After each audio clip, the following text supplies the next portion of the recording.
Hi friends, எல்லோருக்கும் வணக்கம். நாம் இன்றைக்கி தொடர்ச்சியாக புவியியல் பகுதியில் அமைவிடம் இயற்கை அமைப்போம் இந்த பகுதியில் உள்ள வினாவினை தொடர்ச்சியாக அன்றைக்கும் பார்க்கலாம்.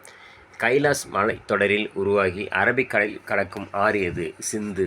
கைலாஸ் மலைத்தொடரில் உருவாகி அரபிக்கடலில் கலக்கும் ஆறு எது அப்படின்னா சிந்து. அடுத்து, இந்தியாவின் மிகப்பெரிய ஏரி எதுனா சிலிக்கா ஏரி. இந்தியாவின் மிகப்பெரிய ஏரி வந்து சிலிக்கா ஏரி. அடுத்து, நாசிக் குன்றுகளில் உருவாகும் ஆற்றின் பெயர் என்ன?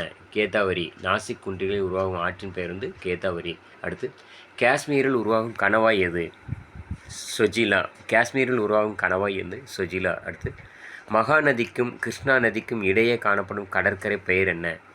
வட சர்க்கார் கடற்கரை.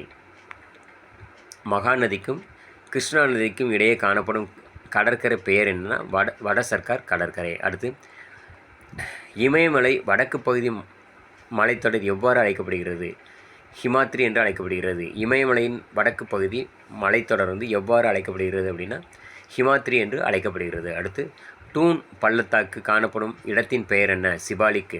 டூன் பள்ளத்தாக்கு காணப்படும் இடத்தின் பெயர் சிபாலிக்கு. அடுத்து, கன்னியாகுமரி இந்தியாவில் தீபகற்பத்தில் எந்த முனையில் அமைந்துள்ளது? தென்முனையில் அமைந்துள்ளது. கன்னியாகுமரி இந்தியாவில் தீபகற்பத்தில் எந்த முனையில் அமைந்துள்ளது? தென்முனையில் அமைந்துள்ளது. இந்தியாவில் மேற்கில் அமைந்துள்ள அண்டை நாடு எதுனா பாகிஸ்தான். இந்தியாவில் மேற்கில் அமைந்துள்ள அண்டை நாடு வந்து பாகிஸ்தான்.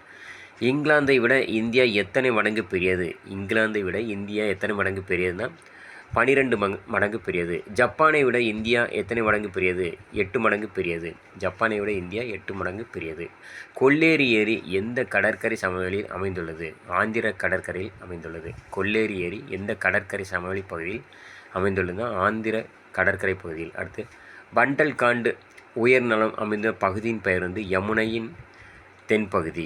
அடுத்து, உலகின் மிக உயர்ந்த சிகரம் எது? எவரெஸ்ட். உலகின் மிக உயர்ந்த சிகரம் எதுனா எவரெஸ்ட். அடுத்து, கடல் மட்டத்திலிருந்து எவரெஸ்டின் உயரம் வந்து எவ்வளோன்னு பார்த்தீங்கன்னா 8848 மீட்டர். கடல் மட்டத்திலிருந்து எவரெஸ்டின் உயரம் 8848 மீட்டர். அடுத்து, இந்தியாவில் மிக குறைந்த மழை பெறும் பகுதி வந்து தார் பாலைவனம். இந்தியாவில் மிக குறைந்த மழை பெறும் பகுதி தார் பாலைவனம். அடுத்து, இந்தியாவில் மிக அதிக மழை பெறும் பகுதி மேகாலயாவில் உள்ள சிரபுஞ்சி. இந்தியாவில் மிக அதிக மழை பெறும் பகுதி வந்து மேகாலயாவில் உள்ள சிரபுஞ்சி. அடுத்து, சிந்து பள்ளத்தாக்கு அமைந்துள்ள இடம் வந்து ஜம்மு காஷ்மீர். சிந்து பள்ளத்தாக்கு அமைந்துள்ள இடம் ஜம்மு காஷ்மீர். அடுத்து, பிரம்மபுத்திரா பள்ளத்தாக்கு அமைந்துள்ள மாநிலம் அருணாச்சல பிரதேசம். பிரம்மபுத்திரா பள்ளத்தாக்கு அமைந்துள்ள மாநிலம் வந்து அருணாச்சல பிரதேசம்.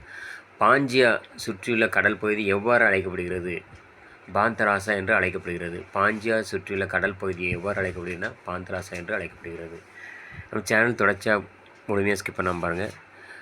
நாளைக்கு நம்ம இதே பகுதியில் புவியியல் பகுதியிலேருந்து வினாடை தொடர்ச்சியாக பார்க்கலாம். நம்ம சேனல் ஃபஸ்ட் டைம் பார்க்குற நீங்களும் நிறைய பேருக்கு ஷேர் பண்ணுங்கள். மறக்காமல் சப்ஸ்கிரைப் பண்ணுங்கள். என்னோடய வீடியோ நோட்டிஃபிகேஷன் தொடர்ச்சியாக வரணும்னா பக்கத்தில் இருக்க பெல் பட்டனை மறக்காமல் ப்ரெஸ் பண்ணுங்கள். நாளை சந்திக்கலாம். நன்றி.